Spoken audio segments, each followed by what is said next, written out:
The other thing I wanted to ask was about sleep and weight loss.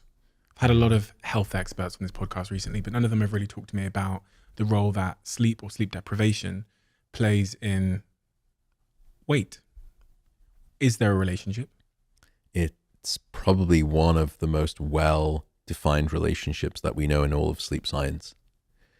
And it is at least a three-part story. So the first emerging evidence came in terms of hormones. So there are what we call appetite regulating hormones, and the two principal ones of concern here are something called leptin and ghrelin. Now, leptin, when it's released, will signal to your brain that you're satisfied with your food, you are satiated, and you are no longer hungry.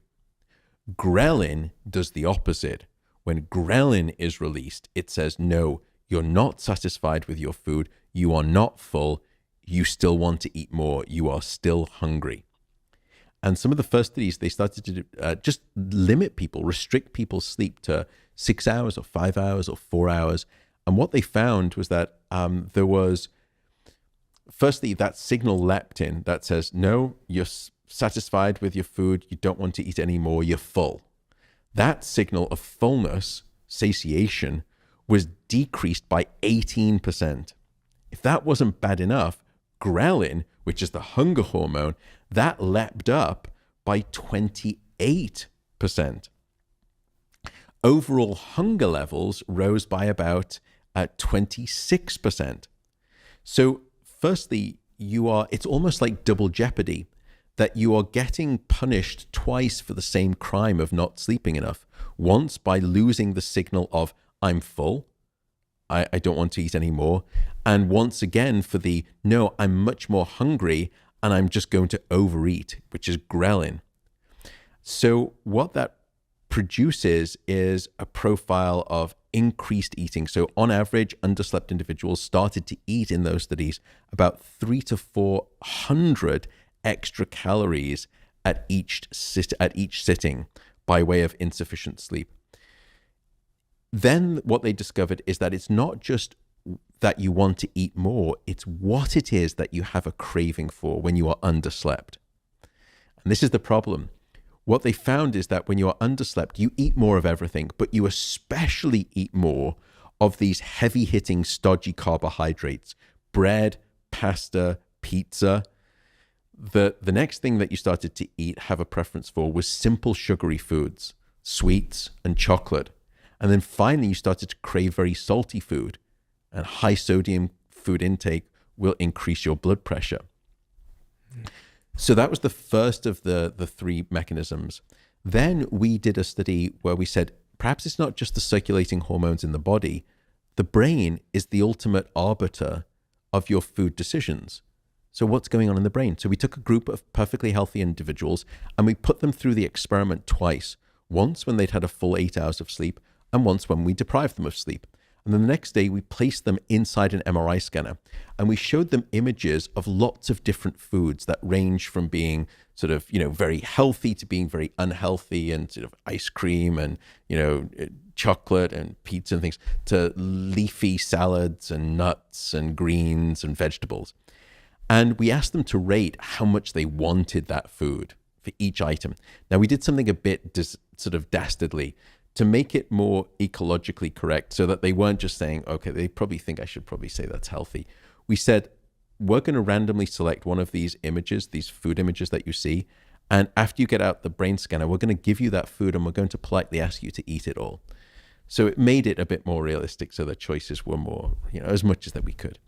So what we found is that when they were sleep deprived, the deep hedonic centers, the emotional centers of the brain, these desire centers, these reward centers, they ramped up in their activity in response to these highly desirable, highly unhealthy foods. So these more basic sort of, guttural parts of the brain, as it were, these reward centers were lighting up much more strongly when you were sleep deprived. Worse still, the impulse control regions in the front of the brain, what we call the prefrontal cortex, they were shut down, they were taken offline. So as a consequence, you lost your impulse control. And that's why you start to then say, when I'm sleep deprived, at the food sort of buffet, I'm not going to do salad. I'm just going to, that pizza looks awful good, or that pasta with the cream, I'm just going to go into that, all go. So it's what we call a pattern in terms of brain activity in neuroscience of hedonic eating, that your brain goes into this hedonic desire profile. So now we understood it's not just hormones in the body, it's also changes in the brain. Then came the finding that there's another chemical in the body that's responsible. And this comes on to cannabis. When people that you may know have smoked cannabis, they'll often say, I get viciously hungry. I get the munchies. I get really hungry. That's no coincidence, because cannabis will stimulate appetite. Now, we all have naturally occurring cannabis compounds in our brain and our bodies. They are called endocannabinoids. Endo meaning comes from inside us, whereas the cannabis that comes externally when you sort of smoke it or take edibles. So endocannabinoids do many things for the brain and the body, but one of the things that they do is control your appetite and your hunger. And what we found is that when you sleep-deprived individuals, these naturally occurring endocannabinoids rocketed up by over 20%, cranking up people's appetite. And so these three ways lead you to start packing on, when insufficient sleep is occurring, when sleep gets short, your waistline typically starts to expand. And we now understand the reasons. If that wasn't bad enough, it is bad enough. I know. Yeah. Can you just stop, Matt? Please? Honestly, I've really. The last thing that we discovered is that, let's say that you're trying to be really careful and you're trying to diet and you're trying to lose weight. If you're not getting sufficient sleep, then 60% of all of the weight that you lose will come from lean muscle mass. Oh, God, no. And not fat. Not the muscle. I know, exactly. So in other words, when you are dieting but you are underslept, you lose what you want to keep, which is muscle, and you keep what you want to lose, which is fat. So again, it's... I'm sold. Not an ideal situation.